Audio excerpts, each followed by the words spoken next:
नमस्कार। क्या आपने कभी देखा है कि भूकंप या सुनामी से पहले कुछ जानवर अजीबोगरीब हरकतें करने लगते हैं? हाथी पहाड़ों की तरफ भागते हैं, कुत्ते छुपकर भौंकते हैं, बर्ड्स अपने घोंसले छोड़ देते हैं। आखिर क्या है इसका राज? क्या जानवरों को सच में प्राकृतिक आपदाओं का पहले से एहसास हो जाता है? और अगर ऐसा होता है तो क्या हम इंसान इसका इस्तेमाल करके आने वाले भूकंप या सुनामी का प्रिडिक्शन कर सकते हैं? तो चलिए आज इस पूरी कहानी को साइंस और इतिहास के एग्जाम्पल्स के जरिए स्टेप बाय स्टेप समझते हैं। दोस्तों, दुनिया भर में रिसर्च हुई है जिसमें पाया गया कि कुछ खास जानवर, लगभग 8 प्रकार के जानवर, भूकंप, सुनामी और वोल्केनो जैसे इवेंट्स को पहले से ही महसूस कर लेते हैं। ये जानवर हैं एलिफेंट्स, डॉग्स, बहुत सारे बर्ड्स, गोट्स, सीप, फ्रॉग्स, बहुत सारी एंट्स, रैट्स, स्नेक्स और बहुत सारी मछलियां।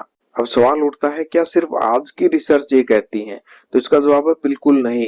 पास्ट में बहुत सारे ऐसे इंसिडेंट हुए हैं जिसमें नोटिस किया गया है कि जानवर नेचुरल डिजास्टर को पहले से ही महसूस कर लेते हैं। सबसे पहले 373 बीसी में ग्रीस के हेलिस शहर में एक भयंकर भूकंप और सुनामी आई थी। ग्रीक हिस्टोरियन थुसिडिडीज ने लिखा कि भूकंप के कुछ दिन पहले शहर के चूहे, कुत्ते, सांप और नेवले शहर छोड़कर भाग गए थे। ये हिस्ट्री का पहला ऐसा प्रमाण है जो दिखाता है कि कुछ प्राणी प्राकृतिक आपदाओं को पहले ही महसूस कर लेते हैं। ये बहुत ही भयंकर ट्रेजेडी थी। इस इंसिडेंट में पूरा हेलिस शहर बर्बाद हो गया था। फिर 16 जुलाई 1805 नेपल्स इटली में एक बड़ा अर्थक्वेक आया। वहां के लोगों ने नोटिस किया कि भूकंप के पहले बिल्ली, कुत्ते, भेड़ और हंस बेचैनी से इधर उधर भाग रहे थे और अजीब आवाजें निकाल रहे थे। फिर एक इंसिडेंट हुआ 18 अप्रैल 1906 सैन फ्रांसिस्को यूएसए में। इसमें भूकंप आने के कुछ मिनट्स पहले लोगों ने नोटिस किया कि घोड़े अचानक पैनिक में आकर अपने स्टेबल से भाग रहे थे। वो बिना किसी रीजन के फाटक तोड़कर गली गली दौड़ रहे थे। उन्हें रोकना मुश्किल हो गया था। कई घोड़े पूरी ताकत से अपनी नकेल तोड़कर सड़क पर दौड़ने लगे, जबकि कोई अपरेंट डेंजर दिखाई नहीं दे रहा था। फिर थोड़ी देर बाद मेजर अर्थक्वेक स्ट्राइक हुआ जो बिल्डिंग्स को गिराकर शहर को बर्बाद कर गया। 4 फरवरी 1975 को चाइना के हाईसेंग में अर्थक्वेक आता है। ये वर्ल्ड का पहला साइंटिफिकली प्रिडिक्टेड अर्थक्वेक माना जाता है, जिसमें जानवरों के बिहेवियर ने बड़ा रोल प्ले किया था। हालांकि वहां छोटे छोटे अर्थक्वेक्स आ रहे थे। भूकंप के कुछ दिन पहले लोगों ने नोटिस किया कि हजारों सांप अपने बिलों से निकलकर बर्फीली सर्दियों में सड़क पर आ गए थे, जबकि वो हमेशा सर्दियों में हाइबरनेशन में रहते हैं। चूहे भी गांव के अंदर पैनिक में इधर उधर दौड़ रहे थे और उनका बिहेवियर एबनॉर्मल था। ये अनयूजुअल बिहेवियर ने साइंटिस्ट को और अथॉरिटीज को अलर्ट किया कि कुछ बड़ा होने वाला है। फिर चाइनीज अथॉरिटीज ने इस अनयूजुअल बिहेवियर और माइक्रो अर्थक्वेक्स को देखकर शहर को तुरंत एवेक्यूएट करवा दिया गया। जब भूकंप आया तब तक लोगों को सेफ एरियाज में शिफ्ट कर दिया गया था। इस अर्थक्वेक का मैग्नीट्यूड 7.3 था और कैजुअलिटी सिर्फ 2000 हुई। ये इतिहास का पहला डॉक्यूमेंटेड केस है जहां एनिमल बिहेवियर को देखकर एक सक्सेसफुल अर्थक्वेक प्रिडिक्शन की गई। फिर 26 दिसंबर 2004 को इंडोनेशिया में एक 9.1 टू 9.3 रिएक्टर स्केल मैग्नीट्यूड का एक अर्थक्वेक आया और उसकी वजह से बहुत बड़ी सुनामी आई, जिसने इंडियन ओशन में इंडोनेशिया, श्रीलंका, इंडिया और थाईलैंड को बुरी तरह हिट किया, जिसमें 2,30,000 कैजुअलिटीज हुई। भूकंप के बाद और सुनामी आने के कुछ वक्त पहले लोगों ने नोटिस किया कि हाथी अपने महावत के कमांड्स को इग्नोर करके ऊंची पहाड़ियों की तरफ भागने लगे। ये हाथी जोर जोर से चिल्ला रहे थे और उनके पैनिक बिहेवियर बहुत क्लियर था। गांव और बीच एरियाज में कुत्ते घरों के अंदर छुप गए थे और बाहर नहीं निकल रहे थे, जबकि वो आमतौर पर बीच पर इधर उधर घूमते रहते थे। बहुत से लोगों ने देखा कि पक्षियों ने अपने घोंसले को अचानक छोड़ दिया और वो जंगल और हाईलैंड्स की तरफ उड़ गए। ये बिहेवियर सुनामी के आने से कुछ घंटे पहले ऑब्जर्व किया गया था। अगर आपने भी जानवरों का ऐसा एबनॉर्मल बिहेवियर कभी महसूस किया हो तो अपना एक्सपीरियंस कमेंट सेक्शन में आप दे सकते हैं। तो दोस्तों, ऐसे कई एग्जांपल्स हैं जो दिखाते हैं कि जानवरों में कोई सिक्स्थ सेंस होती है। तो चलिए अब समझते हैं इसके पीछे की साइंस। इससे पहले हमें समझना होगा कि अर्थक्वेक आते क्यों हैं। मैं आपको समझाता हूँ बिल्कुल इजी लैंग्वेज में। आपको ये समझना जरूरी है कि भूकंप आता है तो जमीन के अंदर होता क्या है। हमारी धरती के अंदर 4 लेयर्स होती हैं। एक होता है इनर कोर जो सबसे अंदर होती है, फिर आउटर कोर, फिर मेंटल जिसमें पिघला हुआ लावा जो सेमी लिक्विड होता है, फिर होता है क्रस्ट जो बाहर की सतह जहां हम लोग रहते हैं। ये क्रस्ट बड़े बड़े टुकड़ों में बनता है जिन्हें हम टेक्टोनिक प्लेट्स कहते हैं। ये प्लेट सॉलिड रॉक के बड़े बड़े टुकड़े हैं जो सेमी लिक्विड मेंटल पर तैर रहे हैं। टोटल 12 मेजर प्लेट्स हैं जैसे Pacific plate, Indo Australian plate, Eurasian plate, ऐसी बहुत सारी प्लेट्स हैं। टोटल 12 प्लेट्स हैं मेजर। ये प्लेट्स कभी भी स्टैटिक नहीं रहती, ये हमेशा मूव करती रहती हैं हल्का हल्का, लगभग 1.10 सेंटीमीटर पर ईयर। अर्थ के मेंटल में मोल्टन रॉक्स होते हैं जो गर्म होकर ऊपर उठते रहते हैं और ठंडे होकर नीचे चले जाते हैं। इस प्रोसेस को कन्वेंशन करंट बोलते हैं। जैसे पानी को गर्म करते हैं हम तो बबल ऊपर उठता है और ठंडा होकर नीचे जाता है, वैसे ही मोल्टन रॉक्स का सर्कुलर मूवमेंट होता है। जब मोल्टन रॉक्स ऊपर उठते हैं तो प्लेट्स को पुश करते हैं ऊपर की तरफ, इससे प्लेट्स मूव करती हैं। ये प्रोसेस अर्थ की शुरुआत से ही चालू है और हमेशा चलता रहेगा। प्लेट्स के मूवमेंट के 3 तरीके होते हैं, या तो 2 प्लेट्स आपस में टकरा रही होती हैं, या 2 प्लेट्स अलग अलग दिशा में जा रही होती हैं, या 2 प्लेट्स साइड से एक दूसरे के अगेंस्ट स्लाइड कर रही होती हैं। जब प्लेट्स टकराती हैं या रब करती हैं तो उनके कांटेक्ट एरिया पर फ्रिक्शन होता है, लेकिन प्लेट्स का मूवमेंट बंद नहीं होता है, तो प्लेट्स के एजेस पर प्रेशर बढ़ता रहता है। एक टाइम आता है जब ये प्रेशर इतना ज्यादा बढ़ जाता है कि पत्थर मतलब रॉक का एक टुकड़ा टूट जाता है या स्लिप कर जाता है। इस सडन ब्रेकेज को रप्चर बोलते हैं। इससे एनर्जी रिलीज होती है। अर्थ के अंदर जो एग्जैक्ट लोकेशन होती है जहां ये टूटना या स्लिप होना स्टार्ट होता है वही फोकस या हाइपोसेंटर होता है, मतलब अर्थक्वेक का ओरिजिन पॉइंट जहां एनर्जी सबसे पहले रिलीज होती है। हाइपोसेंटर तो अर्थ के अंदर होता है, लेकिन हाइपोसेंटर के एग्जैक्टली सीधे ऊपर जमीन पर जो जगह होती है उसको एपिसेंटर कहते हैं। जमीन पर सबसे ज्यादा हिलने की इंटेंसिटी एपिसेंटर पर ही फील होती है।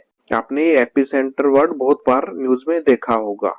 एनर्जी हाइपोसेंटर से सब डायरेक्शंस में वेव्स की फॉर्म में निकलती है। जब रप्चर होता है तो पी वेव सबसे पहले एनर्जी के फॉर्म में निकलती है। पी वेव की एनर्जी सीधी उसी डायरेक्शन में ट्रेवल करती है जहां रप्चर से ज्यादा एनर्जी निकलती है। इसका मूवमेंट पुल पुश की तरह होता है और ये एक ही डायरेक्शन में मूव करती है। P wave solid, liquid, gas हर मटेरियल के थ्रू ट्रेवल कर सकती है। जैसे हम स्प्रिंग को आगे पीछे जोर से दबाते हैं और फिर छोड़ते हैं तो स्प्रिंग के अंदर कंप्रेशन और एक्सपेंशन की लहर आगे बढ़ती है। स्प्रिंग के अंदर के पार्टिकल्स वेव के डायरेक्शन में ही आगे पीछे हिल रहे होते हैं। ये एग्जैक्टली वही है जो पी वेव करती है अर्थक्वेक के टाइम। जब ये वेव आती है तो ऐसा लगता है कि जैसे कोई हमें अर्थ के नीचे से सीधा ऊपर की तरफ धक्का दे रहा हो।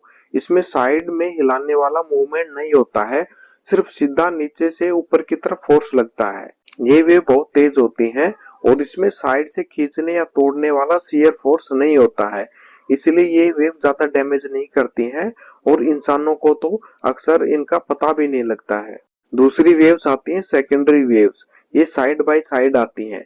अर्थक्वेक के वक्त जब सेकेंडरी वेव आती हैं तो जमीन को लेफ्ट राइट जिगजैग वे में हिलाती हैं। आपको ऐसा लगेगा जैसे कोई हमें साइड से धक्का दे रहा हो। ये वेव सॉलिड में ही मूव करती हैं, गैस या लिक्विड में नहीं करती, क्योंकि लिक्विड को अगर हम साइड से खींचेंगे, शियर फोर्स देंगे तो ये फ्लो कर जाता है, इसलिए लिक्विड अपने शेप को होल्ड नहीं कर पाता है, इसलिए ये लिक्विड पे एप्लीकेबल नहीं होती है। इसलिए एस वेव सिर्फ सॉलिड रॉक के अंदर ही ट्रेवल करती हैं, लिक्विड के अंदर नहीं कर पाती हैं। अगर हम एग्जांपल से देखें तो एक साइड से एक रस्सी को अगर आप लेफ्ट राइट जोर से हिलाओगे तुम देखोगे कि वेव रस्सी के अंदर आगे बढ़ रही होगी, लेकिन रस्सी के पार्टिकल्स ऊपर नीचे या लेफ्ट राइट हिल रहे होते हैं वेव की डायरेक्शन के परपेंडिकुलर। ये सेकेंडरी वेव की तरह होता है जो जमीन को साइड टू साइड हिलाती है, इसलिए सेकेंडरी वेव्स ज्यादा खतरनाक होती हैं। सेकेंडरी वेव्स की स्पीड 3 to 4.5 किलोमीटर पर सेकेंड होती है। अगर हम जमीन पर खड़े होते हैं तो अर्थक्वेक के टाइम प्राइमरी वेव पहले हमारे पैर के नीचे से पुश करते हैं, इसलिए वो हमें इतना फील नहीं होती है। फिर थोड़ी देर बाद सेकेंडरी वेव्स आती हैं जो हमें लेफ्ट राइट जोर से हिलाती हैं। बिल्डिंग साइड टू साइड हिलने लगती है और वही कोलैप्स होने की वजह बनती है। अब जानते हैं कि जानवर इंसानों से पहले कैसे जान लेते हैं। पी वेव्स भूकंप आने से कुछ सेकंड पहले जमीन को हिलाती हैं, लेकिन इतनी कमजोर होती हैं कि इंसान उन्हें महसूस नहीं कर पाते हैं। लेकिन कुत्ते, चूहे, सांप जैसे जानवर इन वाइब्रेशंस को पहले ही महसूस कर लेते हैं। बर्ड्स तो जमीन से निकलने वाली इंफ्रासाउंड वेव्स जो ह्यूमन नहीं सुन सकते को भी सुन लेते हैं। दूसरा है इलेक्ट्रोमैग्नेटिक फील्ड का बदलना। जब टेक्टोनिक प्लेट्स टकराती हैं तो जमीन के अंदर से इलेक्ट्रोमैग्नेटिक वेव्स निकलती हैं। कुछ मछलियां जैसे शार्क और रे फिश में स्पेशल सेल्स होती हैं जो इलेक्ट्रो रिसेप्टर्स होते हैं, जो इन सिग्नल को पिक कर लेती हैं। इसलिए अर्थक्वेक से पहले जानवरों को इन सबटल इलेक्ट्रोमैग्नेटिक शिफ्ट्स का एहसास हो जाता है। और तीसरा है गैसेस को महसूस करना। भूकंप के पहले जमीन के अंदर चट्टानों में से कुछ गैसेस रिलीज होती हैं, जिसे रेडोन गैस कहते हैं। जानवरों की स्मेल सेंस इंसानों से कई गुना तेज होती है, इसलिए वो उन गैसेस को स्मेल कर लेते हैं। मछलियां पानी में होने वाले केमिकल चेंजेस को तुरंत डिटेक्ट कर लेती हैं। लेकिन दोस्तों, अभी तक ये सिर्फ अजम्पशंस और ऑब्जर्वेशंस हैं, कोई 100% साइंटिफिक प्रूफ नहीं है। अब सवाल यह है कि क्या हम इन जानवरों के बिहेवियर से भूकंप या सुनामी के फ्यूचर प्रिडिक्शन कर सकते हैं? साइंस ने इस पे कई एक्सपेरिमेंट्स किए हैं। जैसे चाइना ने एक्सपेरिमेंट किए 1968 में। चाइना ने एक स्पेशल लैब बनाई और नेटवर्क बनाया था जानवरों के बिहेवियर को ट्रैक करने के लिए। फिर भी मेजर अर्थक्वेक्स को हमेशा एक्यूरेटली प्रिडिक्ट नहीं किया जा सका। 1970s में यूएसए में भी जियोलॉजिकल सर्वे किए गए थे जानवरों पर, लेकिन ये एक्सपेरिमेंट भी फेल हो गए थे क्योंकि कोई सॉलिड डेटा मिला नहीं।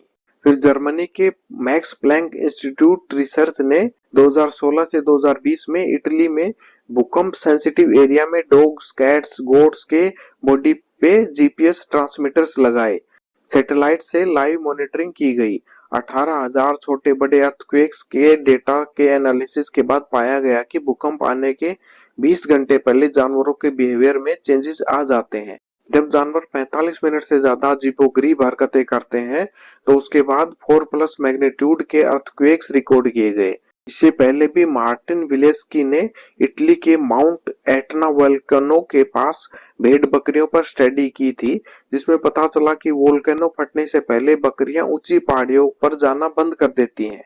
लेकिन दोस्तों, अभी भी ये टेक्निक ग्लोबली रिलायबल नहीं है। तो दोस्तों, आज के साइंस के पास ऐसे कोई कंक्रीट टूल्स नहीं है जो जानवरों के बिहेवियर को लेके एग्जैक्ट प्रिडिक्शन दे सके। लेकिन नेचर में हर जीव के पास एक स्पेशल सेंसरी सिस्टम है जो हम इंसानों से कहीं ज्यादा सेंसिटिव है। भले ही आज की टेक्नोलॉजी ने ऑब्जर्वेशंस को एग्जैक्ट फोरकास्टिंग में कन्वर्ट नहीं कर पाई, लेकिन फ्यूचर में शायद हम जानवरों के इस सिक्स्थ सेंस को समझकर एक नई डिजास्टर वार्निंग सिस्टम डेवलप कर सकते हैं। अगर आपको ये लेक्चर अच्छा लगा है तो प्लीज लाइक करें और सब्सक्राइब करें।